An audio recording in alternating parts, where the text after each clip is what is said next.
Bonjour et bienvenue dans le podcast de la sorcière Épi. Créatrice de lumière, guérisseuse, guide spirituel, artisane, voix et instruments sacrés. Ici, on parle spiritualité, santé et croissance personnelle avec une touche de magie.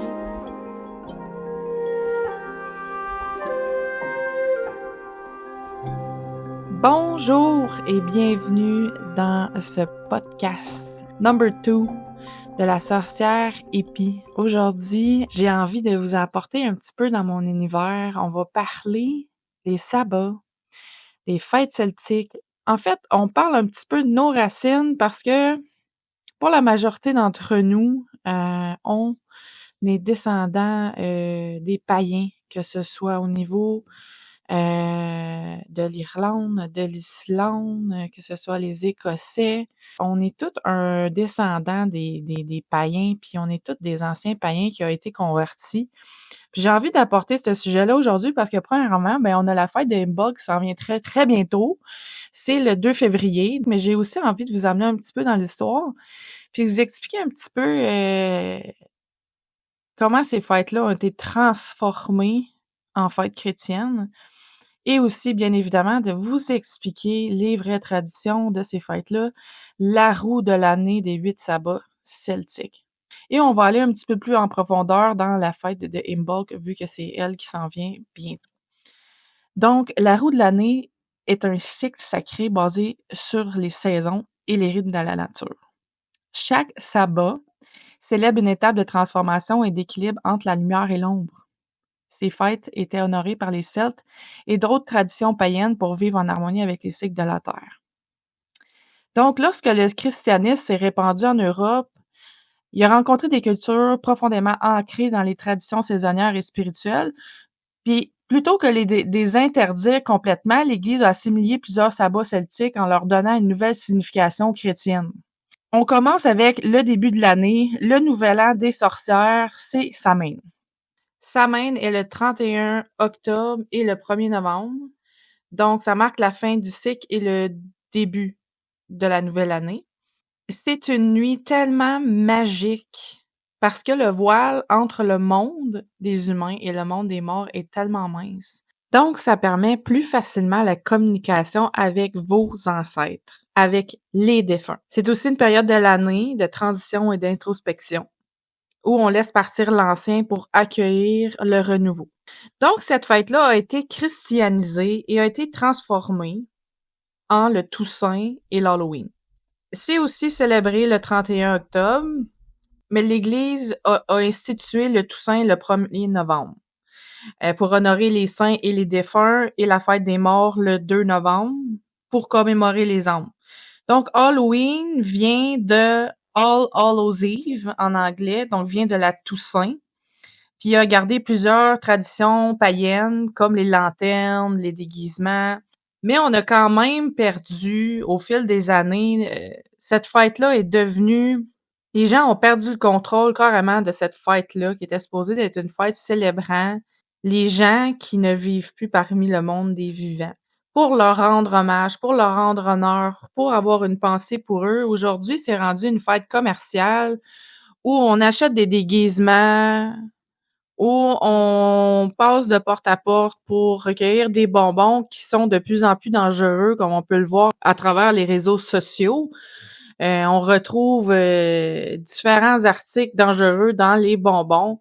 Selon moi, c'est une fête qui devrait être ramenée à être célébrée avec les vraies traditions ancestrales. Mais c'est à nous aujourd'hui de ramener nos traditions ancestrales. Parce que dans le fond, toutes les fêtes et toute la roue de l'année celtique célèbre les changements des saisons, l'évolution de la terre, l'évolution de nos forêts. Donc, si vous avez envie de vous reconnecter avec la terre, c'est une très bonne façon de commencer avec nos sabbats celtiques. Donc, on a parlé de Samhain ou qu'on prononçait aussi Samhain. Dans la tradition ancestrale, ça se prononçait Samhain, mais ça s'écrit quand même Samhain. Donc, vous avez la liberté de prononcer Samhain ou Samhain à votre discrétion.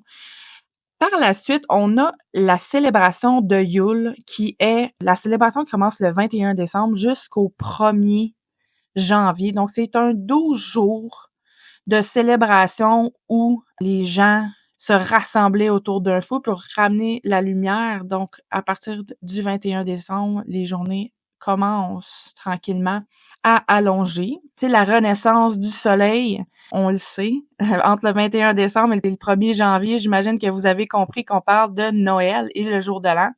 Donc, Yule était célébré comme le solstice d'hiver. Ça symbolisait le retour du soleil et le renouveau. L'Église a fixé la naissance du Christ à cette période pour remplacer les anciennes célébrations du soleil invaincu. La naissance du Christ, je fais une parenthèse, Jésus est né au mois de juillet, pour ceux qui ne le savaient pas. On s'en ira pas dans cette direction-là aujourd'hui, mais je comptais quand même faire la parenthèse. C'est une information qui est quand même vraiment importante. Donc, l'Église a vraiment inventé la naissance du Christ à cette période-là de l'année pour donner une signification à la fête de Yule et la transformer en Noël pour christianiser les païens. Les traditions comme le sapin, la bûche, les bougies viennent directement des rituels païens et de Yule. C'était la nuit la plus longue de l'année. En fait, c'est encore la nuit la plus longue de l'année, le 21 décembre, où on célèbre le retour progressif du soleil et de la lumière. Les traditions de Yule, comme allumer des bougies et décorer un arbre, ont été inspirées pour les festivités de Noël. C'est un moment de renouveau, d'espoir et de protection. Par la suite, on a la fête de Imbolc.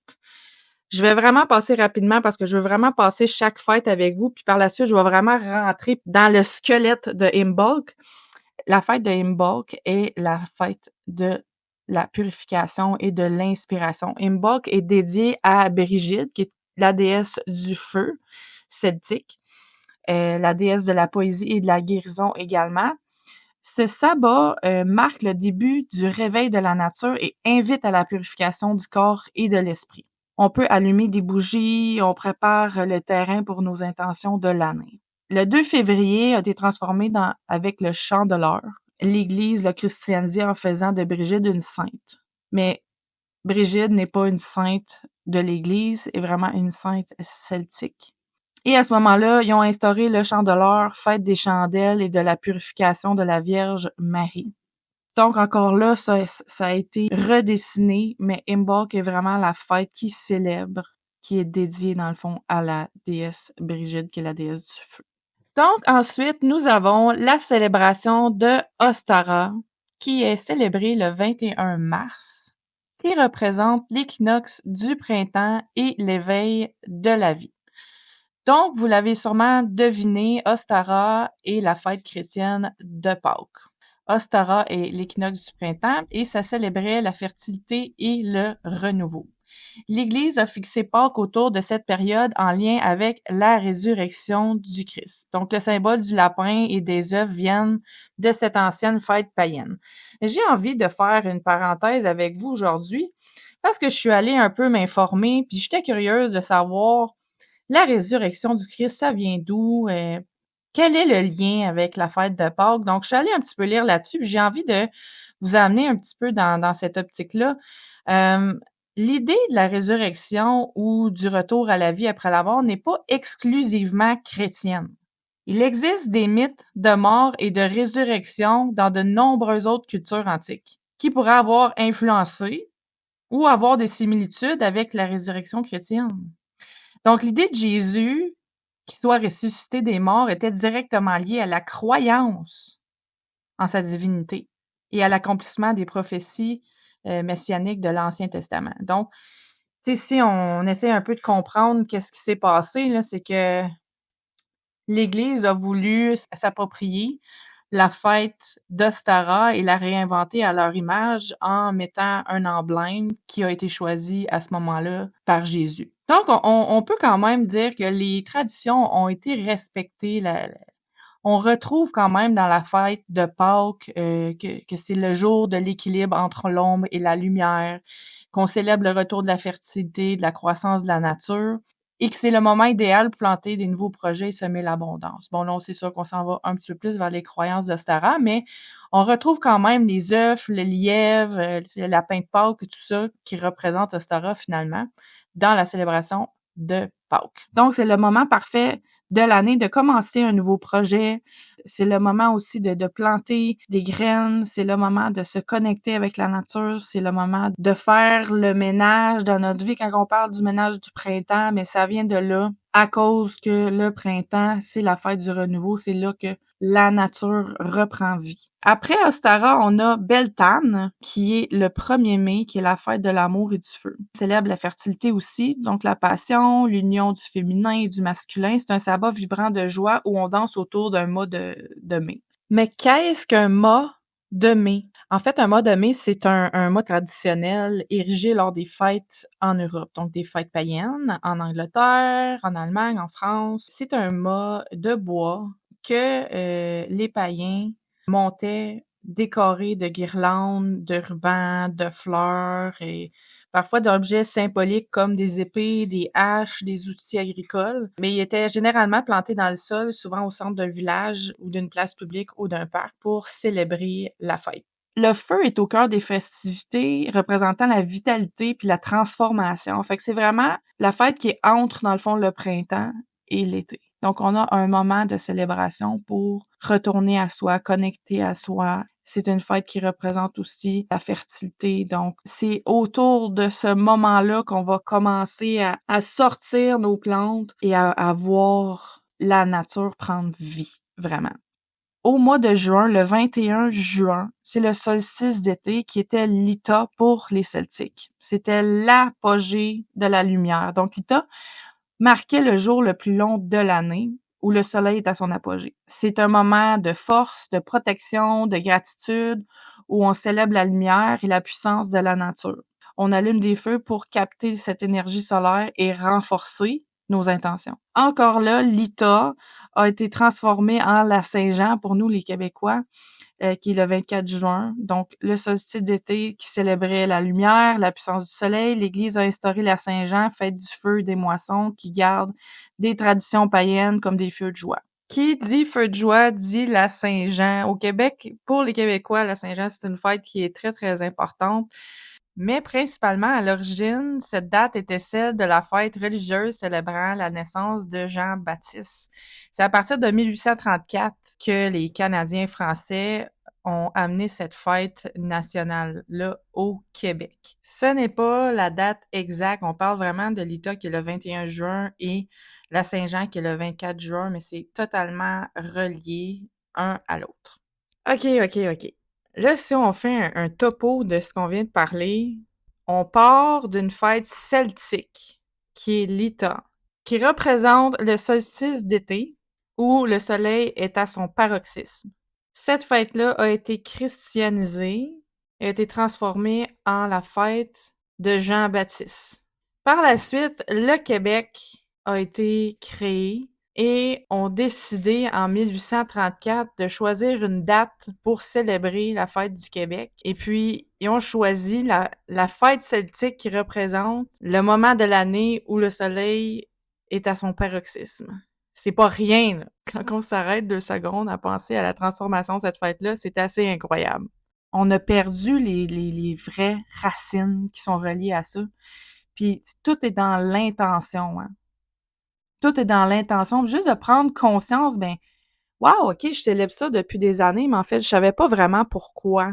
Mais il est là le pourquoi. Fait que là, aujourd'hui, on le comprend, c'est une fête au Québec qui est très, très, très populaire. Les Québécois perdent complètement la map le 21 juin. Mais en fait, c'est vraiment parce que le soleil est à son apogée. On célèbre la plus grande puissance de l'année qui est à son apogée. C'est notre soleil, c'est lui qui nous donne vie et énergie. Donc, je trouve ça assez intéressant de faire le tour avec vous aujourd'hui parce que moi aussi, je fais des prises de conscience. Je réalise qu'on a toujours célébré ces fêtes-là, mais sans vraiment savoir les vraies racines. Je trouve ça intéressant aujourd'hui d'aller dans le creux de ça avec vous puis de faire le tour. Après l'Ita, on a l'Ugnasat, qu'on peut appeler aussi l'Amas. qui est le 1er août, qui est la fête des récoltes. C'est une période de gratitude pour l'abondance reçue et une invitation à partager. On célèbre des offrandes de pain, de fruits et des rituels de prospérité. C'est le temps de l'année où on est fier du travail accompli. Donc, c'est un moment de retour à soi, de retourner à l'intérieur de soi pour être reconnaissant du travail accompli. Puis je pense que c'est quelque chose que les gens ne prennent pas le temps nécessairement assez de faire. Puis on s'arrête jamais pour voir le cheminement accompli, hein. Prendre le temps de s'asseoir puis de dire hey wow, j'ai accompli tout ça là, moi là. Puis j'ai récolté ça. On est tellement souvent concentré à voir le prochain objectif, le prochaine étape, puis le prochain, qu'on prend pas le temps de s'asseoir. Puis c'est pour ça que c'est important les fêtes celtiques, ça nous ramène à soi. Donc, c'est encore une fête qui a été christianisée. C'est la fête de l'Assomption, le 15 août. Donc, c'est l'Assomption de Marie célébrée le 15 août qui a repris cette symbolique d'abondance et de fertilité-là. Puis j'aimerais ça savoir, parmi les gens qui m'écoutent, vos impressions par rapport à ce qu'on parle aujourd'hui. Qu'est-ce que ça vous fait réaliser? Qu'est-ce que ça remonte en vous? Est-ce que vous êtes plus du genre à dire OK, ben c'est correct, je viens apprendre de l'histoire aujourd'hui, ou ça vous fait prendre conscience que vous avez envie de reprendre les valeurs ancestrales puis les vraies traditions, d'où viennent les fêtes que vous célébrez depuis des années? J'ai envie de savoir ça. Là, on parle de la dernière fête celtique de l'année, la 8e, qui est Mabon, qui est l'équinoxe d'automne. C'est le 21 septembre. C'est l'équilibre et la gratitude. Donc, Mabon est un autre jour d'équilibre entre le jour et la nuit. C'est le moment de récolter ce que l'on a semé tout au long de l'année aussi, de remercier pour les bénédictions reçues. On honore la nature en décorant avec des couleurs automnales et en partageant un festin. C'est un moment aussi où on revient à soi et où on se prépare à se diriger vers la période sombre de l'année. Donc, l'automne est une période où on doit commencer à ralentir. C'est super important, la roue celtique, la roue de l'année avec les 8 sabbats celtiques représente la roue des cycles des saisons. Puis on a oublié avec les années qu'on est connecté à la Terre, on est connecté à la Lune, au Soleil, on est connecté aux énergies qui nous entourent. Et pourquoi? Je fais une parenthèse, mais une parenthèse qui, selon moi, est très pertinente. Les gens sont souvent malades au mois de novembre. On dit que c'est le mois le plus triste de l'année. Le mois où il y a le plus de suicides. Puis je vous explique un petit peu pourquoi aujourd'hui, parce qu'on a perdu la connexion qu'on avait avec la Terre. Au mois d'octobre, on est supposé de commencer à prendre conscience que la Terre s'en va en dormance. Nous devons s'adapter et suivre les cycles, ce qu'on ne fait plus. On est supposé de ralentir, on est supposé de prendre conscience de soi, de plus dormir, de plus se reposer, et on ne le fait pas. On continue d'être sur le cadran du métro boulot dodo et de se donner encore à 100%, et c'est à ce moment-là qu'on tombe malade.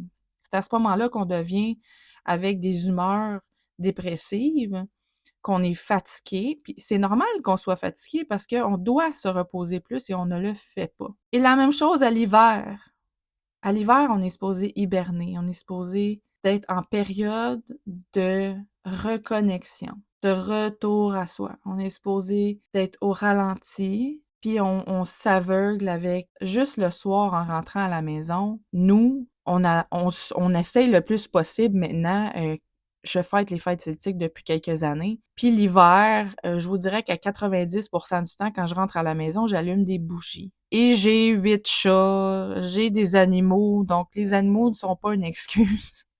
J'allume des bougies parce que je veux respecter le cycle de la noirceur. C'est un cycle qui est lourd pour les gens. J'entends les gens me dire l'hiver que c'est lourd. Oh là là, que c'est lourd, on est fatigué, on est épuisé, mais on se repose pas. On prend pas le temps de se reposer puis de ralentir. On se force à accueillir de la fausse lumière beaucoup trop intense tout le long de l'hiver pour effectuer nos tâches quotidiennes au lieu de ralentir. J'ai envie de faire cette parenthèse-là avec vous aujourd'hui parce que je travaille avec des gens en guidance et je me rends compte que l'hiver, c'est toujours le même discours pour la majorité des gens.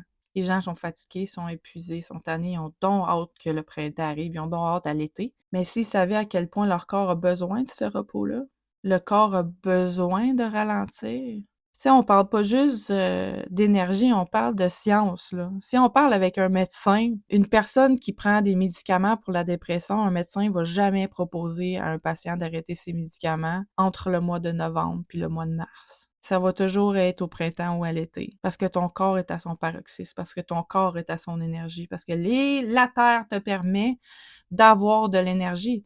Donc on parle pas juste de magie, de sorcellerie ici, on parle vraiment de faits. On parle vraiment de science. La Terre est composée d'énergie, puis avec le temps, on a perdu ça. Fait que si vous avez envie de ramener les traditions, ben aujourd'hui, je vais vous enseigner la prochaine fête celtique, comment la célébrer. Donc, maintenant, j'ai envie de rentrer dans la fête de Imbolc avec vous, qui s'en vient, qui est le 2 février, puis qui marque la transition entre l'hiver, donc la période sombre, et le retour progressif du printemps. Il y a 4 saisons, donc on a vraiment 4 fêtes celtiques qui représentent les saisons et on a des fêtes entre saisons. On a vraiment Yule qui est la Renaissance, Ostara qui est l'équinoxe du printemps, Lita qui est le solstice d'été et Mabon qui est l'équinoxe d'automne. Donc, entre ça, on a des fêtes de transition qu'on appelle. Imbolc, c'est vraiment une fête de purification, de renouveau, d'inspiration. La lumière commence doucement à prendre le dessus de l'obscurité. Les origines et les symbolismes de cette fête-là, c'est une fête que j'adore. Vous avez sûrement déjà vu la croix de Brigide, qui est le symbole de Imbolc. La croix de Brigide, qui est, comme on le parlait tantôt, une déesse celtique qui représente le feu. Et cette croix-là, encore une fois, on la retrouve sous forme de 3 pointes et sous forme de 4 pointes. L'original était à 3 pointes. Lorsque Imbolc a été christianisé, l'Église l'a redessiné à 4 pointes. L'original est à 3 pointes, mais peu importe, si vous avez la chance de vous procurer une croix de Brigide avant Imbolc ou de vous en faire une à la main à la maison. Il y a plein de vidéos sur YouTube pour vous montrer comment faire. Et de mettre la croix à l'extérieur de la maison. Ce que ça fait, en fait, c'est que ça rend honneur à la déesse Brigide. C'est sa job de protéger votre maison contre le feu. Divinité du feu, de la guérison, de la fertilité et de la poésie. Elle incarne la lumière intérieure, l'inspiration et la transformation. À cette époque de l'année, nos ancêtres célébraient la montée de l'énergie du printemps en honorant le feu sacré et en pratiquant des rituels de purification. Donc, le mot Imbolc signifie dans le ventre, puis ça faisait référence à la gestation de la nature qui se prépare à éclore. Dans le moment idéal pour planter des intentions, purifier son esprit et se préparer à un nouveau cycle. Les rituels et les traditions de Imbolc. Écoutez, on en a énormément beaucoup. Puis c'est à vous aussi de suivre votre intuition et d'écouter votre cœur quand vous avez envie de célébrer une fête celtique. Oui, on a des bases, oui, on a des couleurs, on a des symboles qui représentent, mais votre intuition est aussi très importante dans le monde de la magie. Voici quelques pratiques ancestrales et modernes pour honorer Imbolc.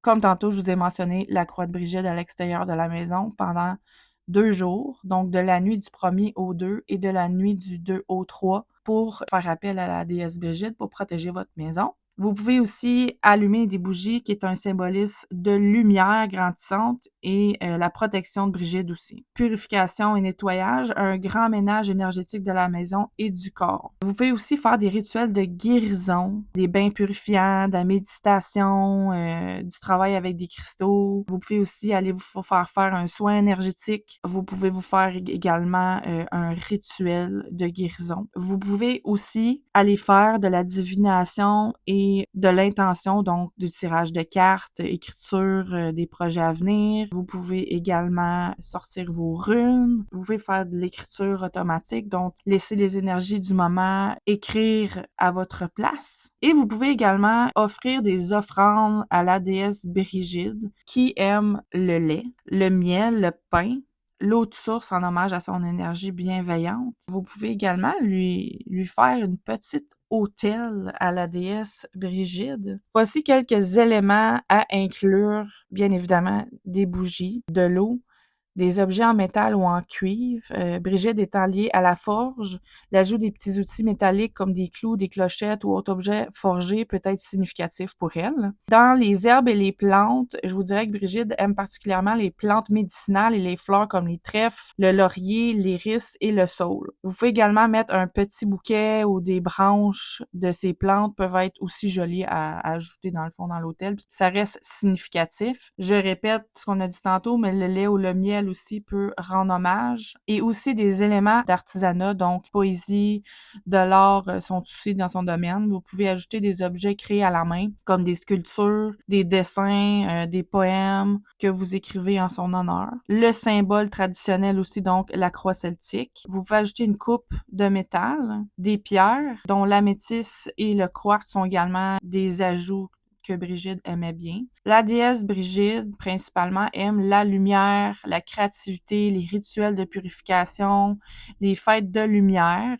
Vous pouvez également faire un espace pour des prières et des invocations. Donc, sur votre hôtel, vous pouvez créer un petit carnet ou une feuille pour y inscrire des pierres, des intentions, des poèmes. Vous pouvez aussi y lire ou chanter des vers pour honorer la déesse. C'est important de ne pas oublier qu'un hôtel, d'abord et avant tout, c'est un espace qui est sacré, donc vous pouvez y ajouter des objets qui vous connectent à l'énergie de Brigitte, des choses qui vous inspirent personnellement aussi. Donc voici une bonne façon quand même de lui rendre hommage, de lui faire, si la déesse Brigitte, c'est une déesse qui vous attire, qui vous inspire, vous avez envie de plus vous connecter avec elle, voici quelques manières de le faire. Oui, l'histoire du christianisme est étroitement liée aux anciens sabbats celtiques parce que l'Église a souvent intégré ces fêtes païennes pour faciliter la conversion des peuples européens. Voici un petit peu l'aperçu de cette influence. L'intégration des sabbats dans les calendriers chrétiens montre à quel point les fêtes étaient importantes pour les peuples anciens. Aujourd'hui, de nombreuses personnes célèbrent encore ces cycles, que ce soit dans une approche spirituelle, historique ou simplement pour